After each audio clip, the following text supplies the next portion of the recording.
جو حضرات نماز سے فارغ ہو چکے ہیں وہ اللہ تعالیٰ کے ذکر میں اور درود شریف پڑھنے میں آہستہ مشغول رہے. الحمدللہ رب العالمین وصلی اللہ وسلم علی رسولہ الکریم ونبیہ الامین وعلی آلہ واصحابہ اجمعین. اما بعد فاعوذ باللہ من الشیطان الرجیم. بسم اللہ الرحمن الرحیم. ھذا بیان للناس وہدی وموعظۃ للمتقین ولا تہنوا ولا تحزنوا وانتم الاعلون ان کنتم مؤمنین. ان یمسسکم قرح فقد مس القوم قرح مثلہ وتلك الأيام نداولها بين الناس وليعلم الله الذين آمنوا منكم ويتخذ منكم شهداء والله لا يحب الظالمين وليمحص الله الذين آمنوا ويمحق الكافرين. أم حسبتم أن تدخلوا الجنة ولما يعلم الله الذين جاهدوا منكم ويعلم الصابرين. اللهم صل وسلم على عبدك ورسولك ونبيك ونجيك محمد أحمد وعلى آله وأصحابه وبارك وصل وسلم عليه. بلبل ہمتن خو شد و گل شد ہمتن چاک اے ہائے بہارے اگر ای ہست بہارے. دنیا کے احوال اور پھر مسلمانوں کے حالات اور پاکستان کے درہم برہم نظام، اسے دیکھ کر کے بہت ہی ایمان کے رشتے سے دکھ ہوتا ہے کہ وہ ملک جو اسلام کے لیے بنا تھا اور اس کے منشور میں جب کوئی صدر، وزیر اعظم، وزیر اعلیٰ، گورنر، جسٹس، چیف جسٹس حلف اٹھاتا ہے تو اس میں یہ الفاظ کہتا ہے کہ میں اسلامیہ جمہوریہ کا وفادار اور اس کے حفاظت کا ذمہ دار رہوں گا. آج وہ ملک اندرون خانہ خلفشار سے، سیاسی اور حکومتی تصادم سے اس قدر کمزور ہوتا گیا کہ باہر کے احکامات صبح ہونے سے پہلے تسلیم کر لیتے. اپنی ہستی قائم کرنے کی ضرورت انہوں نے محسوس نہیں کی، اس لیے دوسروں کے بیساکھیوں پر چلنے والی حکومت اسی طرح ہی تزلزل اور خزان کا شکار رہتی ہے. بہت ہی زیادہ عالمی تناظر تکلیف دہ ہے. عالمی طاغوت اور سرکش اور پوری دنیا انسانیت کا بدترین دشمن امریکہ جس طرح یلغار کرتا ہے اور جس طرح مسلمانوں کو زبون حالی کی طرف دھکیلتا ہے، چاہیے تو یہ تھا کہ بہت پہلے سے اسلامی حکمران، اسلامی زعماء اس درد کو اور پیش آنے والے خدشے کو محسوس کر لیتے. نہ انہوں نے اپنا مذہبی سرمایہ اکٹھے کیا، اللہ کے نظام میں بھی مسلسل جھوٹ بولتے گئے، دروگوئی سے کام کرتے رہے. جس اسلام کو جمہوریہ اور پاکستان کا آئین اور سپریم طاقت تحریراً تسلیم کر چکے ہیں، اس کو نزاعی بنانے کے در پہ اختلافی بنانے کی کوشش کر رہا ہے. کہیں سکھوں کے یہاں جا کر کے اور طرح بیان دے دے گا جیسے کہ سکھ مذہب بھی آسمان سے آیا ہے.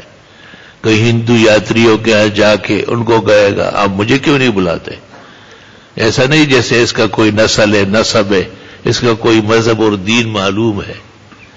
اسلام میں ہمیشہ اقلیتوں کا لحاظ کیا گیا، لیکن اسلام ان کے لیے کبھی ذبح نہیں ہوا ہے کہ آپ اس کو مینڈا بنائے، بکرا بنائے. کبھی کسی کے لیے اس پر چورا پیر ہے، کبھی کسی کے لیے چورا پیر ہے.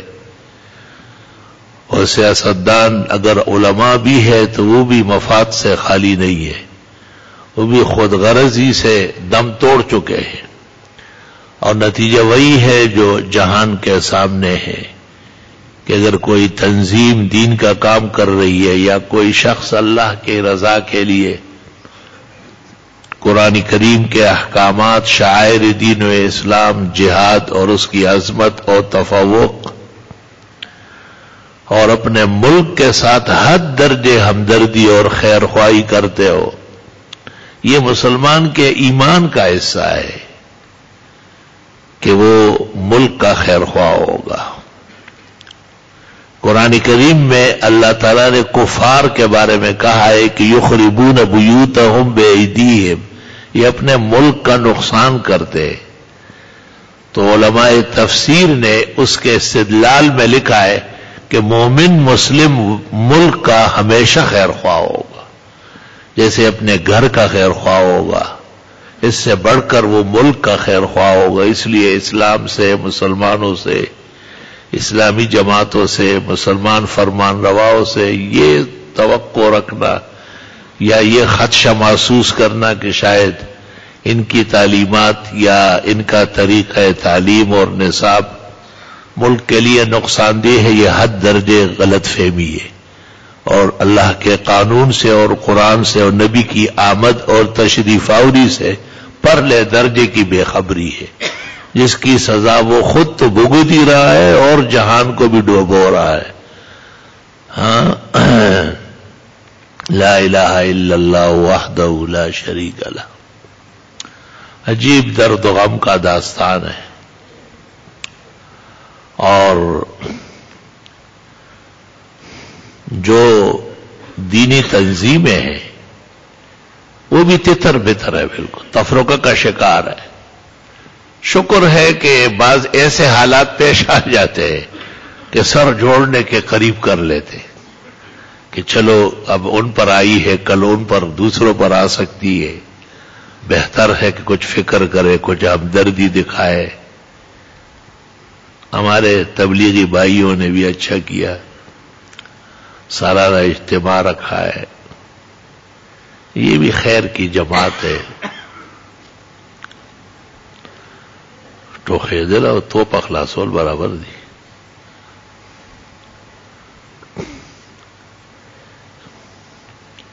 کیونکہ بنیادی طور پر لوگ سبق بھول چکے ہیں۔ ہمارے یہاں ایک ڈاکٹر صاحب آئے، اس نے مجھے کہا کہ آپ نماز تو پڑھاتے، مسجد میں آتے، لیکن آج کل جراثیم بہت پھیلے ہوئے، لوگ کھانستے ہیں۔ میں نے کہا ہمارے یہاں نہیں کھانستے۔ کیا کیوں؟ میں نے کہا یہ نماز پڑھنے آئے، آپ نماز پڑھے، زور کی نماز تھی۔ میں نے کہا آپ کو دکھاتا ہوں۔ حالانکہ یہاں طلباء کی اکثریت ہے اور لوگ کم ہوتے ہیں۔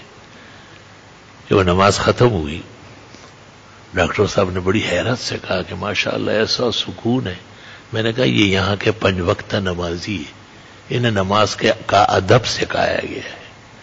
لوگ سمجھتے ہیں کہ نماز میں یا درس میں زور سے کانسنا ایک آدھ دفعہ بہت ضروری ہے، یا ہم نے کہا ہے کہ نماز ٹوٹ جائے گی، آپ فساد کا شکار ہو جاؤ گے۔ اب آپ حیرت کریں گے کہ کچھ لوگ واقعی بیمار ہیں، کچھ لوگوں کو کھانسی کا زور بھی ہوتا ہے۔ خدا کا کرم و احسان ہے، جب سے اس عاجز اور فقیر نے اس پر سٹینڈ لیا ہے، ناراضگی ظاہر کی، وہ بیماریاں ہی ختم ہو گئی۔ سب سے زیادہ بیمار اس علاقے میں ہوں گا، کیونکہ سانس کا عارضہ ہے، اور وہ ڈاکٹر کہتے ہیں کہ دل کی تکلیف میں تو وقت ملتا ہے، سانس میں نہیں ملتا۔ لیکن الحمدللہ جب نماز شروع ہوتی ہے، تمام قوام اور جتنے بھی حواس ہے اللہ کے فضل اور کرم سے وہ بحال ہو جاتے ہیں۔ علماء نے یہ بھی لکھا ہے کہ جن کو اس قسم کے عادات ہو کہ وہ گلے کی خارش میں مبتلا ہو، تو بجائے گلا کنکھارنے کے وہ کان سے اجازت دے دی۔ مبسوط میں سرخسی نے لکھا ہے کہ گلا نہ کھنکھارے، گلا کھنکھارنے سے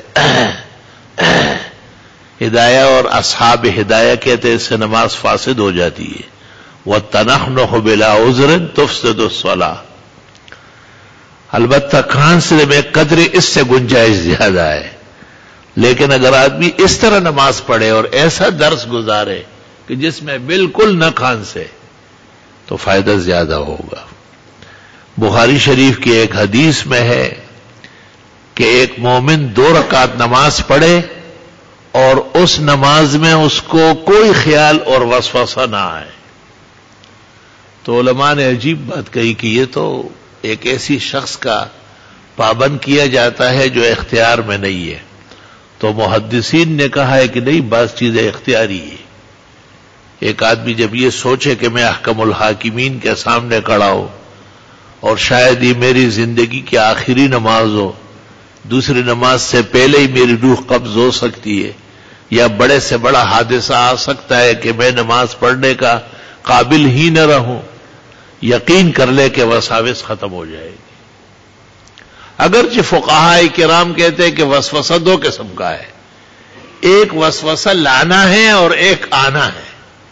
لا الہ الا اللہ وحدہ لا شریک لہ لہ الملک و لہ الحمد وعلی کل شیء قدیر۔ اللہ تعالیٰ ہمیں بہترین نماز اور عمدہ بیان سننے کی توفیق نصیب فرمائے، اور اللہ جل جلالہ عم نوالہ عز شانہ عظم برہانہ ہمیں کامل اور اکمل صحت اور تحمل نصیب فرمائے۔ تو آج شب جمعہ ہے اور مبارک مجلس ہے۔ ایک تو یہ جو عالمی شیطان امریکہ کے صدر کے نام سے مسلط ہوا ہے، اللہ تعالیٰ سے 2 طرح دعا کرنی ہے۔ ایک تو یہ کہ یا اللہ اگر یہ اسلام اور مسلمانوں کے لیے واقعی خطرہ ہے تو آپ سب سے زیادہ بڑی طاقت ہے، اس کو تباہ و برباد فرما۔ ایسے شخص کے لیے بد دعا کرنا انبیاء علیہ السلام کی سنت ہے، اور ایسے شخص کے لیے نرم گوشہ رکھنا شاید فائدے کے بجائے نقصان دہ ہو۔ ہاں یہ کہہ سکتے ہیں کہ اے اللہ اگر آپ کے ہاں تقدیر میں اس کے لیے خیر یا ہدایت یا اس سے مسلمانوں کا بھلا ممکن ہو تو یا اللہ مسلمانوں کی بھلائی غالب فرما۔ ہماری کسی کے ساتھ دشمنی کسی ملک کی وجہ سے نہیں ہے کہ وہ امریکہ کا صدر کیوں بنا ہے، نہ ہمارا کسی سے اس لیے دشمنی نہیں ہے کہ وہ وزیر اعظم کیوں ہے۔ ہم کہتے ہیں وہ اسلام دشمنی پر اتر آیا، یہ تمام غلط کرتوتوں سے بھرا ہوا ہے، ایسا شخص ملک کی نگرانی اور رہنمائی کیسے کر سکتا ہے؟ لا الہ الا اللہ وحدہ لا شریک لہ لہ الملک و لہ الحمد وعلی کل شیء قدیر۔ اسی کے ساتھ ہمارا کچھ اور بھی فرض ہے۔ آج ایک بی بی نے مجھے خط لکھا اور پھر ٹیلی فون کیا کہ جی میری لڑکی ایک ناکارہ عقیدے والے کے ساتھ، جس کے ساتھ اسلام کی روشنی میں نکاح نہیں ہو سکتا، اس پر عاشق ہوئی ہے اور وہاں نکاح کرنا چاہتی۔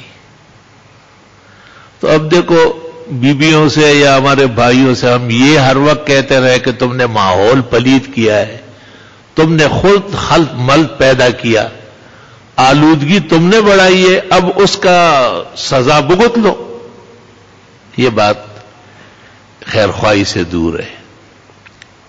ان کو بھی پتا ہے کہ ہمارے کرتوت اور برائیوں کی ہمیں سزا مل رہی ہے۔ میں نے ان کو کہا کہ مبارک رات ہے آج جمعے کی، اور 20 رکعت نماز تم پڑھو 2 رکعت کر کے، رات کے نوافل 2 رکعت بہتر اور افضل ہے، اور ہر 2 رکعت کے بعد یہ دعا کرو کہ اللہ ہماری عزت محفوظ فرما۔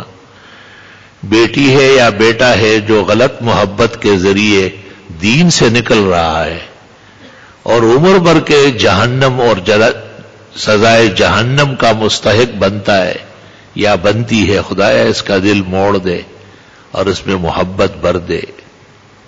تو آپ سے بھی دعا ہے اور درخواست ہے کہ اس قسم کے ماحول پیدا کرنے سے بھی دور رہے، اور اس قسم کی تعلیم اور اختلاط کا بھی ساتھ نہ دے۔ کیا اسلام تھا جس نے دیکھنے پر بھی پابندی لگائی، اور مسلمانوں کو حکم دے دیے کہ نگاہیں نیچے کرو، شرمگاہیں بچاؤ. مسلمان عورتوں کو حکم دیا نگاہیں نیچے کرو، اپنی عزت ناموس بچاؤ. پاک بیویوں کو حکم دے دیا گھروں میں سمٹ کے رہو، بناؤ سنگار کر کے باہر مت آؤ. اور اے پیغمبر آپ اپنی بیویوں کو، بیٹیوں کو، امت کی عورتوں کو کہے کہ بڑے بڑے برقعے، بڑی بڑی چادریں، بڑے بڑے پردے اپنے اوپر ڈال کے رہے تاکہ فساد کا موقع نہ آئے، کسی شیطان کو غلط سوچنے کا موقع نہ ملے. تو آپ سے بھی اس طرح گزارش ہے کہ ملک کے لیے، پورے عالم اسلام کے لیے خصوصی دعاؤں کی درخواست ہے. اور تبلیغ اجتماع جو منعقد ہو رہا ہے اہل حق ہے. تمام علماء دین ایک دین کی دعوت دے رہے ہیں، اس دعوت کا رنگ مختلف ہے. جیسے ایک گھر میں ماں باپ ہے، بیٹیاں ہیں، بیٹے ہیں، سب کا مزاج مختلف ہے، لیکن ماں باپ کی عظمت اور ادب سب بجا لاتے ہیں. اس طرح علماء کرام کے رنگ بھی مختلف ہے، مختلف تنظیموں کے بھی بظاہر منشور مختلف ہے، مختلف تقاضے بھی مختلف ہے. جیسے آپ سمجھیں گے کہ تبلیغ والے تو ایسے ہی بس جمع ہوتے ہیں، منتشر ہوتے ہیں. نہیں، اس طرح نہیں ہے، احساس دین پیدا کرتے ہیں. میں نے خود آج دفتر کے سامنے بیٹھے بیٹھے دیکھا محلے کے ایسے نوجوان، چھوٹے چھوٹے، بڑے بڑے، درمیانے عمر کے، بھاگے بھاگے بستر باندھے ہوئے اور نکل رہے جی اجتماع ہے، اجتماع ہے. میں نے نمازوں میں بھی دعا شروع کی کیونکہ ہم پر بھی حق ہے. ان کے بزرگ علماء سب یہاں تشریف لائے اور درخواست کی کہ اجتماع کے لیے امن و امان اور ہدایت عام ہونے کی دعا کرنا ضروری ہے بہت. کہتے ہیں شیخ الاسلام شیخ العرب والعجم صدر المدرسین دارالعلوم دیوبند حضرت مولانا حسین احمد مدنی رحمت اللہ علیہ، ان کا جمعیت علماء ہند کا جلسہ تھا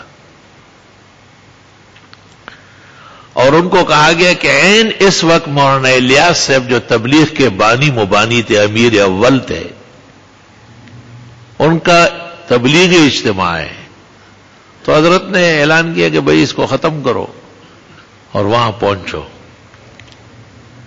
چنانچہ اتفاق ایسا ہوا کہ اسی لمحے میں کسی نے حضرت مولانا الیاس صاحب کو کہا کہ شیخ الاسلام مولانا حسین احمد مدنی کے جمعیت علماء ہند کی آخری نشست ہے اور دعا کا وقت قریب ہے.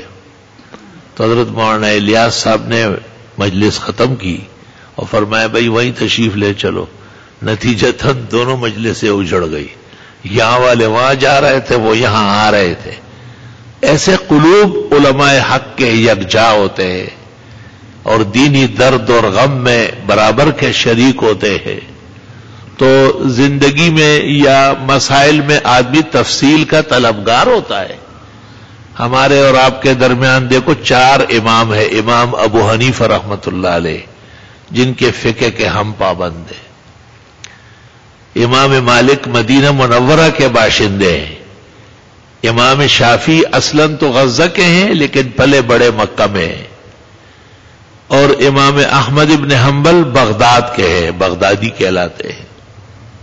اور چاروں حق کے پیشوا ہے، چاروں حق پر ڈٹے ہوئے.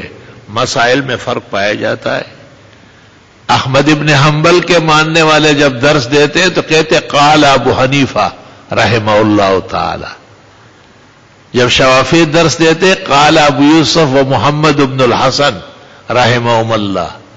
ہم اپنی درسگاہ میں امام شافعی رحمت اللہ علیہ، امام مالک رحمہ اللہ، امام احمد ابن حنبل رحمت اللہ علیہ.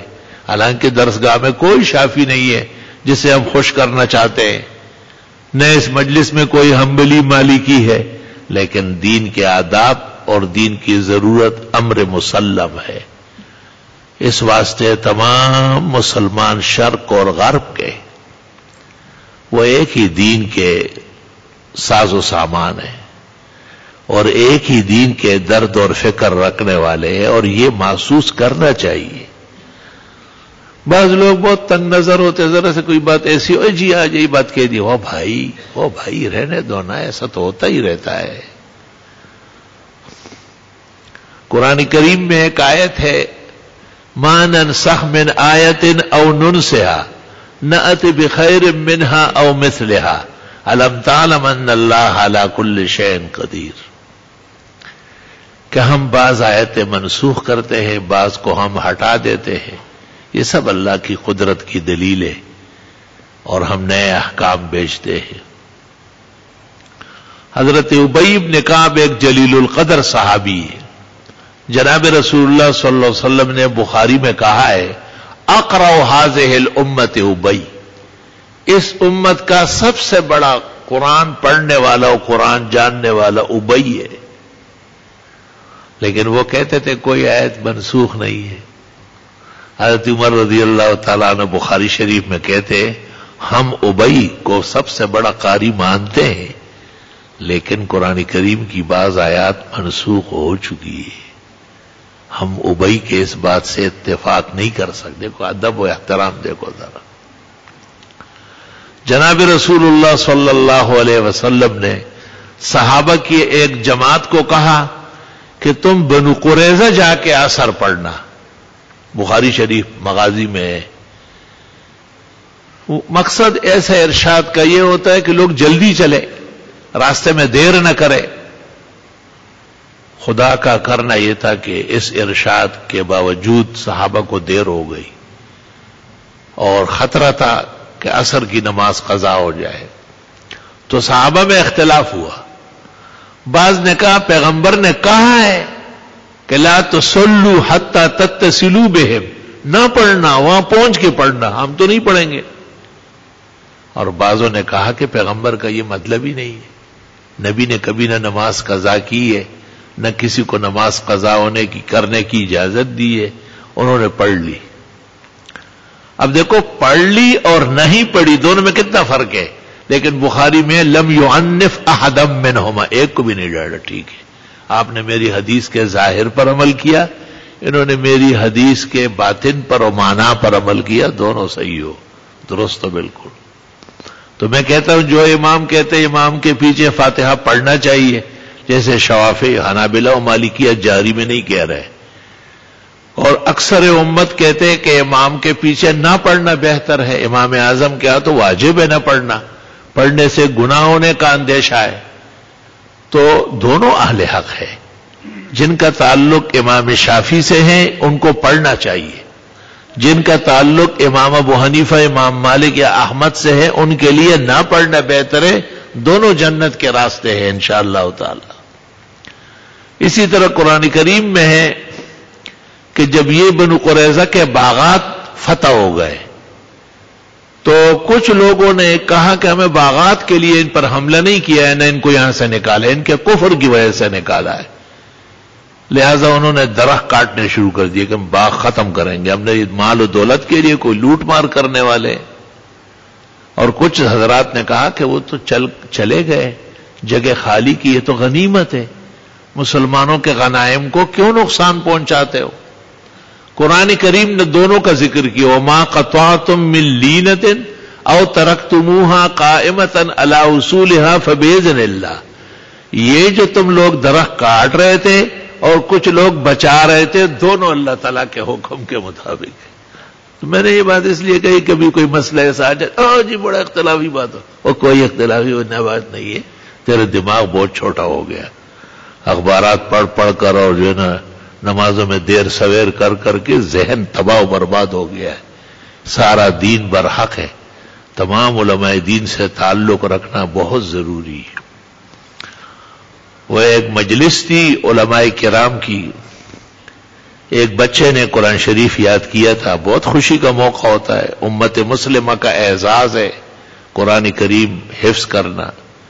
ہماری امت سے پہلے انبیاء آسمانی کتاب کے حافظ ہوتے تھے، لوگ نہیں ہو سکتے تھے، لیکن اس امت کو چونکہ ختم نبوت ملی ہے، محمد رسول اللہ صلی اللہ علیہ وسلم پر شرائع و نبوات ختم کی گئی ہے، تو ان کو وہی یاد کرنے کی اللہ نے ہمت و توفیق عطا فرمائی، اور میں نے کتابوں میں دیکھا ہے کہ کوئی عالم بنے اور آدمی وہاں پہنچے، کوئی قرآن کریم ناظرہ پڑھ لے اور وہاں جمع ہو جائے، یا حفظ کر کے آپ خوشی میں چلے جائے، اللہ تعالیٰ آپ کی نسل میں بھی حافظ پیدا کرے گا۔ ایک بیٹی بڑی حافظ ہے اور محمد انور شاہ بھی حافظ ہے، الحمدللہ، دو نعمتیں نقد عطا ہے۔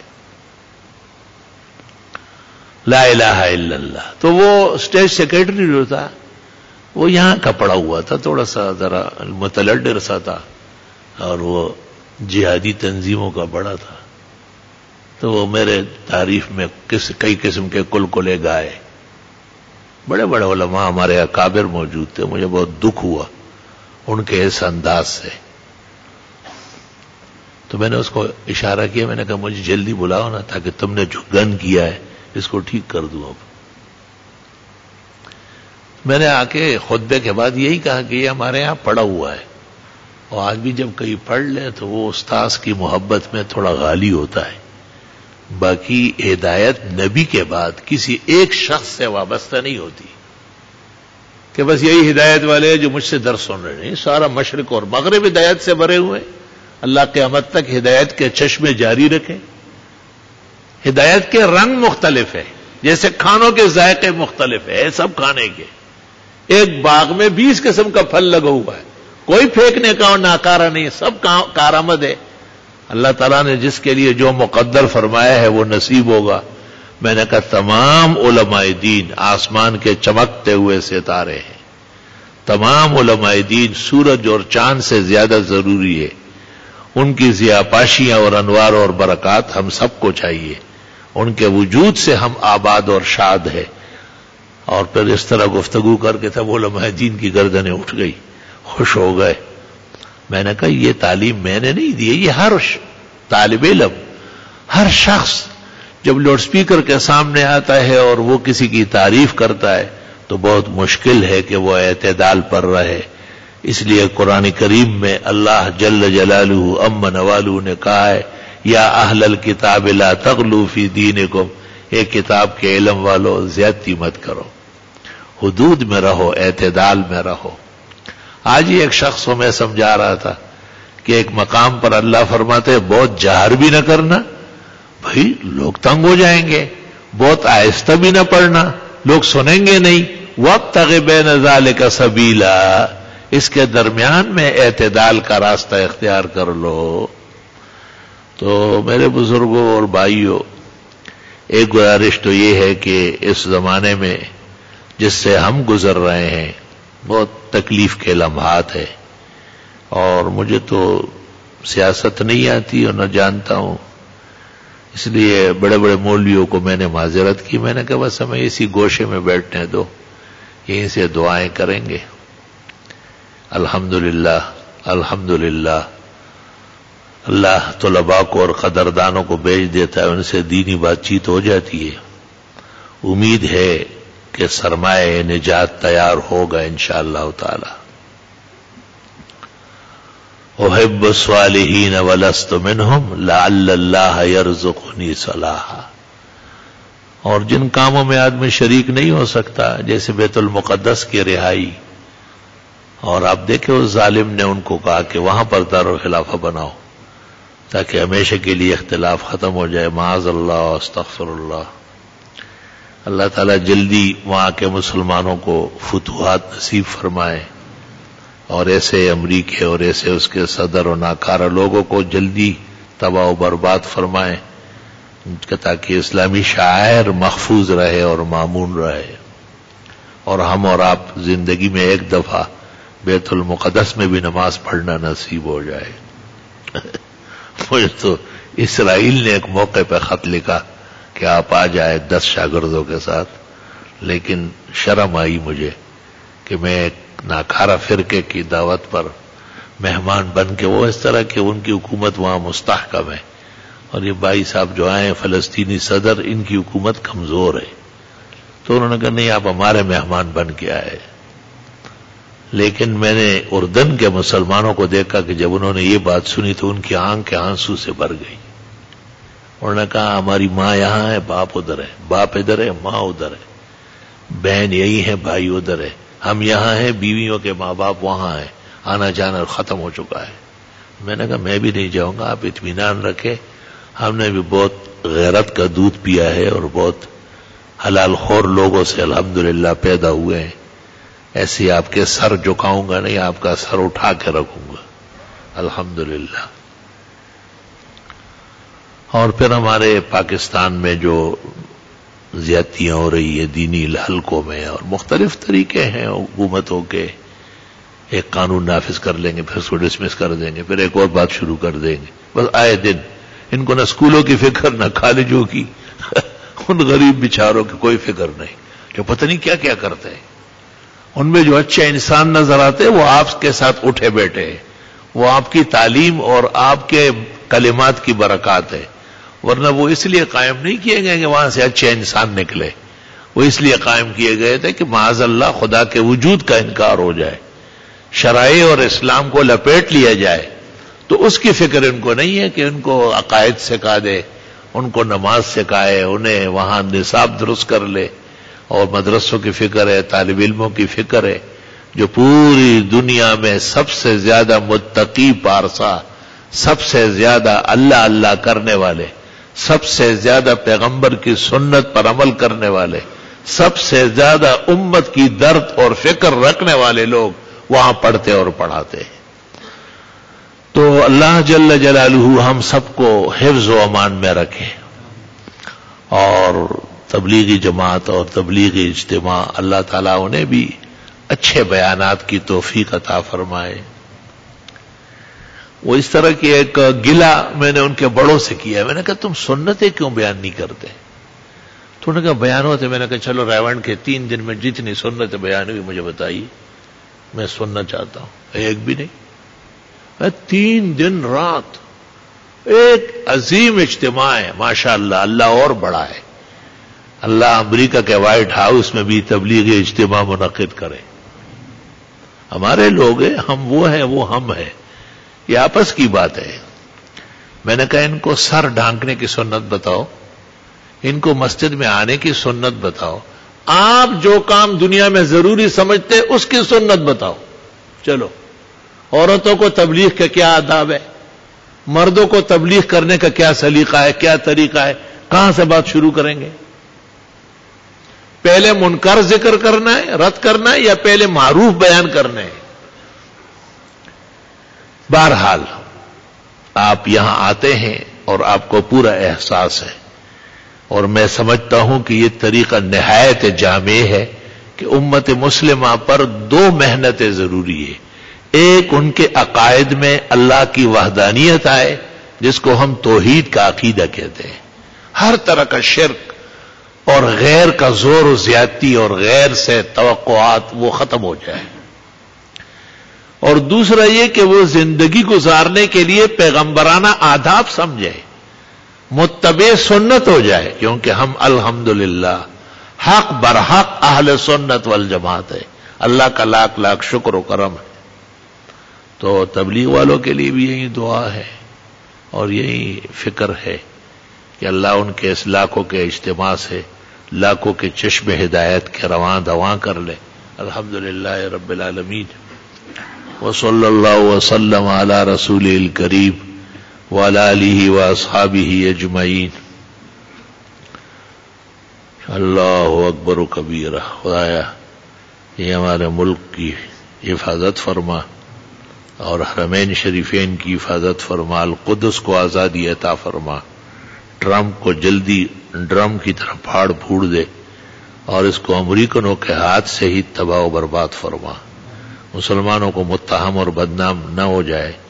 اللہ مسلمانوں کا عزت وقار آبرو محفوظ فرما، اللہ مسلمانوں کے لیے سہولتیں پیدا فرما، اور جو امریکن ہونے کے باوجود اسلام اور مسلمانوں کا ساتھ دے رہے ہیں، جیسے کینیڈا کا وزیر اعظم اور ایسے ہزاروں لاکھوں انسان، اللہ ان کی ہمت مزید مستحکم فرمائے، اور ان کے سائے تلے مسلمانوں کو آرام سکون نصیب فرمائے۔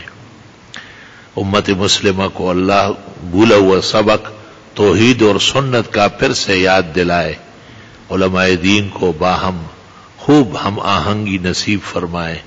اور ان کے مقامات اور منازل مزید بلند فرمائے، اور تبلیغی بزرگ جو دنیا سے گزرے ہیں، جو حیات ہے، بھائی عبد الوہاب صاحب، مولانا احسان الحق صاحب، اور جتنے بھی ہمارے مخلصین ہیں، کرم فرما ہیں، اللہ ان سب کے بیانات میں مزید گنگرج پیدا فرمائے، اور ان کا وجود مغتنم کو امت کے لیے دیر تک نصیب فرمائے، اور ان کے زیر سایہ اور زیر شفقت اور زیر اشراف پورے عالم میں جو دین کی دعوت دی جاتی ہے، نماز سمجھائی جاتی ہے، مسجد میں بلائے جاتے ہیں، اور کفر کے اندھیروں کو ضیاپاشیاں دی جاتی ہے، اللہ انہیں اور ہم عاجزوں کو اس میں ہمیشہ کامیابی اور سرفرازی نصیب فرما۔ پاکستان اور پورے عالم کی جو مساجد ہے، مدارس ہے، معادن ہے، مراکز ہے، خواہ توحید کے ہیں یا سنتوں کے ہیں، شرائع کے ہیں یا طرائق کے ہیں، اہل اللہ، علماء و صلحاء، اولیاء اللہ اور کلمہ گو مسلمانوں کے ہیں، خدایا ان سب کو محفوظ و مامون فرما۔ عاجز اور فقیر کو کمال صحت، شفا، تندرستی اور سلامتی عطا فرما۔ مجلس میں جتنے بھی حضرات ہیں ان سب کی دعائیں قبول فرما، جن کے لیے یہ فکر مند ہے ان کے حق میں بھی دعائیں قبول فرما۔ تبلیغی فکر اور درد جو پورے عالم کے لیے ہے وہ پورے عالم کے لیے قبول فرما۔ پاکستان جو دوسروں کے املا اور ڈکٹیشن پر چل رہا ہے اسے اپنے پیروں پر کھڑے ہونا نصیب فرما۔ ہمارا یہ بچا کچا ملک مضبوط فرما، کمزوریوں سے اور بیماریوں سے اس کو صحت عطا فرما۔ نالائق اور ناکارہ حکمران اور خود غرض اور مفاد پرست سیاستدانوں سے اللہ تعالیٰ ملک کا وقایہ محفوظ فرمائے، اور اس کو ہر طرح شرور سے، فتنوں سے، مصائب سے، شدائد سے اللہ تعالیٰ حفاظت عطا فرمائے۔ جو بیماران ہیں اللہ ان کو صحت شفا دے، جہاں ایمان پر اموات ہوئی اللہ تعالیٰ ان کی مغفرت فرمائے، جہاں اولاد نہیں ہے اللہ نیک صالح اولاد نصیب کرے، جہاں ہے اللہ تعالیٰ انہیں اپنے ماں باپ کی آنکھوں کی ٹھنڈک، دل کا سکون، مستقبل کا عظیم سرمایہ افتخار بنائے۔ ہمارے اس ادارے کے لیے بھی دعا فرمائے۔ ہماری چھوٹی چھوٹی شاخیں ہیں، احسن المدارس ہے، احسن المقاصد ہے، احسن الدراسات ہے، سامنے الاحسن اسلامی فاؤنڈیشن آپ کے نونہالوں کے لیے دینی اور اسکول کے راستے سے رہنمائی کی کوشش کی گئی ہے، اس میں مدد فرمائے، اس میں بچوں کو بھیجے، اس کے رہنمائی فرمائے، اس کے سلیبس کا مطالعہ کرے، ان کے کارپردازوں کا ہاتھ بٹائے، اور اسی طرح پوری دنیا میں جتنے بھی اسلامی فکر ہے، اسلامی تعلیمات ہے، اسلامی تعلیم گاہیں ہیں، اللہ سب کی حفاظت فرمائے، انہیں دن دگنی رات چگنی علمی اور عملی ترقیات عطا فرمائے۔ قریب میں جامع مسجد امام ابو یوسف ہے، وہ بھی جامع سے منسلک ہے، تمام اخراجات سب کچھ وہاں کے یہاں سے ہیں۔ جامع مسجد، جامع عثمان اور مسجد طاہر کوئٹہ ٹاؤن، اور اب نوری آباد میں فقیہ هذه الامہ محمود الملت والدین حضرت اقدس مولانا مفتی محمود صاحب کے ایصال ثواب کے لیے اور حضرت کے نام نامی کے عنوان سے ایک عظیم جامع مسجد اور جامعہ زیر غور ہے، بلکہ قریب وقت آ گیا، نقشہ تیار ہو رہا ہے، انجینئر حضرات سے درخواست کی گئی ہے، انہیں وزٹ کرا دیا گیا، بس وہ نقشہ سامنے آتے ہی انشاءاللہ اللہ ہماری زندگی میں یہ تعمیر بھی بما تعلیمات کو تکمیل تک پہنچائے، ہم عاجزوں کو خلوص نیت نصیب فرمائیں، اور اسباب وغیرہ تو کچھ بھی نہیں ہے، مسبب بڑا ہے اور اس کا نام اللہ بزرگ و برتر ہے، وہ آسمان و زمین کے خزانوں کے مالک ہے۔